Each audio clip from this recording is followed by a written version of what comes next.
गलत। और कुछ कोई बताएगा? कोई बताएगा मैंने फिरोज शाह तुगलक के बारे में क्या क्या बताया है? अशोक के शिलालेखों के बारे में बताया है, कुछ याद आया? देखिए, फिरोज शाह तुगलक का वास्तविक नाम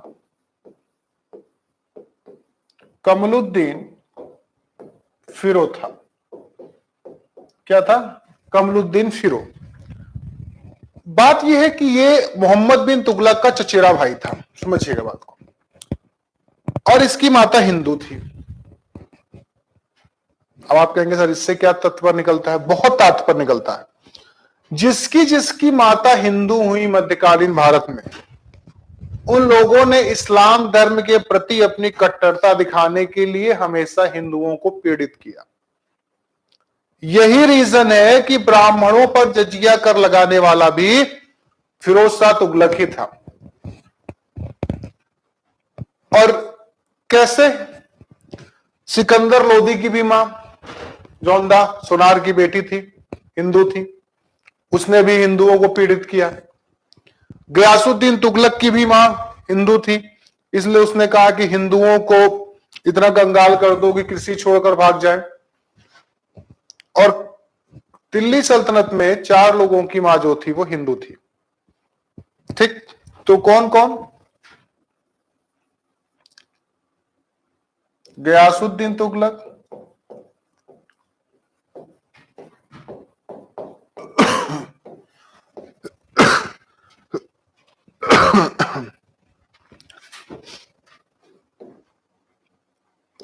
फिरोज शाह तुगलक,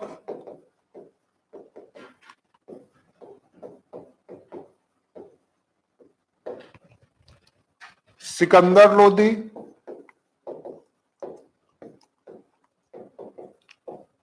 और एक और था नसीरुद्दीन फिरोज।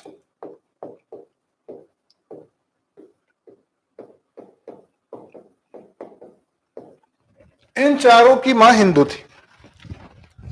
फिरोज शाह तुगलक के बारे में बर्नी कहता है कि दिल्ली सल्तनत का यह पहला आदर्श सुल्तान था। बात समझ जाइएगा, बर्नी ने 2 बातें कही हैं फिरोज शाह तुगलक के बारे में। पहली बात कि दिल्ली सल्तनत का यह पहला आदर्श सुल्तान था, और दूसरा यह पहला सच्चा मुसलमान था। हो सकता है कि आपको कभी भी पूछ लिया जाए कि पहला सच्चा मुसलमान या आदर्श सुल्तान किसको कहा गया, तो आपका आंसर हो जाएगा फिरोज शाह तुगलक को कहा गया। देखिए, यही नहीं, मोहम्मद बिन तुगलक की मृत्यु कहां हुई थी? बिल्कुल सही, सिंध के थट्टा के पास। तो दिल्ली सल्तनत का यह सर्वप्रथम सुल्तान था फिरोज शाह तुगलक, जिसने 2 बार अपना राज्याभिषेक करवाया था। एक बार सिंध के थट्टा के पास करवाया था, और दोबारा दिल्ली आने के बाद दिल्ली में करवाया था।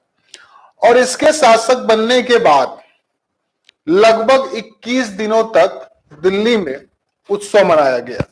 तो अच्छा, स्क्रीनशॉट लेना है तो ले लीजिए, फिर आगे बढ़ते हैं।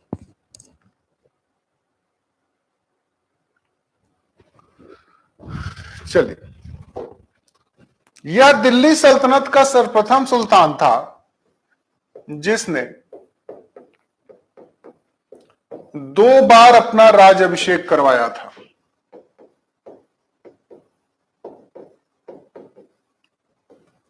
एक बार सिंध के थट्टा में, और दूसरी बार दिल्ली।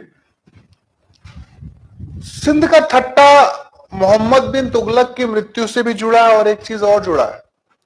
सर्वप्रथम जो जजिया कर लगाया था मोहम्मद बिन कासिम ने, वो कहां पर लगाया था? सिंध के थट्टा के पास ही लगाया था।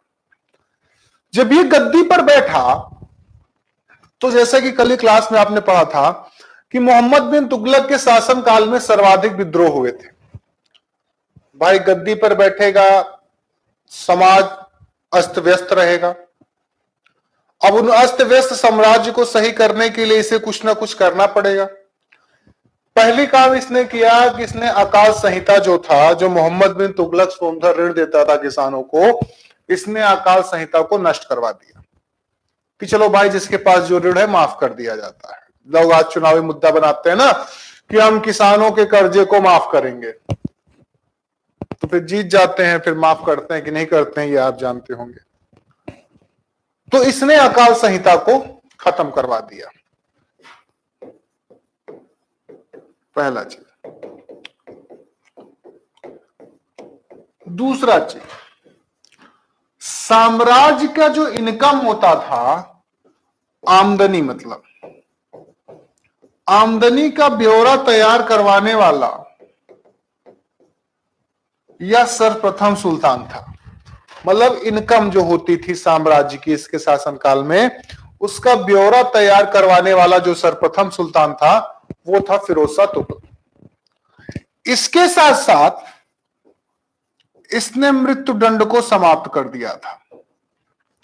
कहा जाता है कि इसके शासन काल में जो सबसे बड़ी स्थिरता आई, मतलब सैचुरेशन पॉइंट आया, वो इसके द्वारा मृत्युदंड को समाप्त करने के बाद आया।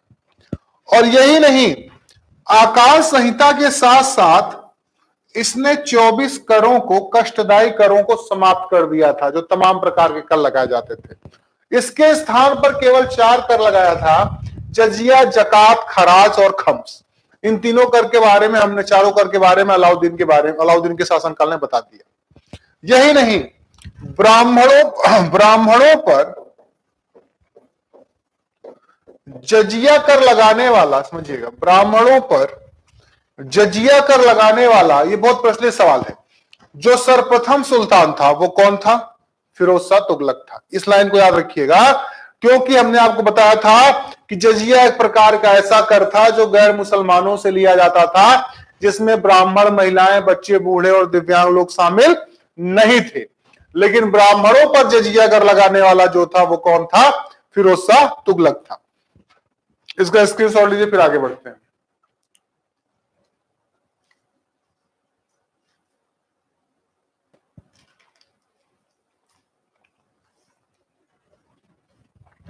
देखिए, इसके साथ साथ इसने अपने साम्राज्य में कई सारे नीतियां बनाई या कई सारे विभाग बनाए। अब मुद्दा ये उठता है, उसको मैं बाद में डिस्कस करूंगा आपसे, क्योंकि इसके जो विभाग हैं वो पूछे जाते हैं। और मैंने सवाल में कई बार, अगर आप प्रमोशन वीडियो या 50 का दम या प्रश्न संग्रह देखेंगे तो उसमें आपको सवाल मिलेंगे। मैं बार बार आपसे एक ही चीज रिक्वेस्ट करूंगा, जो सवाल में कराता हूं उसे प्लीज देख लिया करिए। पता नहीं क्या लक है कि क्या है कि जो कराते हैं वो पता नहीं कैसे एग्जाम में आ जाता है। खैर, कहा जाता है इसने दासों के लिए दीवाने बंदगाह नामक दास विभाग का गठन किया था। किस विभाग का? दास विभाग का।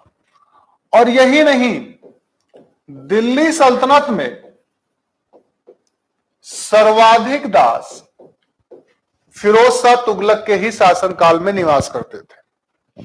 कभी पूछा गया कि दिल्ली सल्तनत में सर्वाधिक दास किसके शासनकाल में थे, तो आपका आंसर हो जाएगा फिरोज शाह तुगलक के शासनकाल में थे।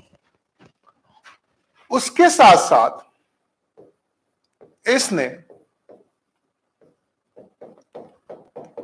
दारुले सफा नामक, इन सबको याद रखिएगा, पूछा जाता है दोस्तों, दारुले सफा नामक निःशुल्क अस्पताल का गठन किया था। कभी पूछा गया कि निःशुल्क अस्पताल, जैसे आज में सरकारी अस्पताल है, वैसे फिरोज शाह तुगलक ने भी दारुले सफा नामक निःशुल्क अस्पताल का गठन किया। इसके साथ साथ जरूरतमंद लोगों को, मतलब अनाथ, विधवा और बूढ़ों की सहायता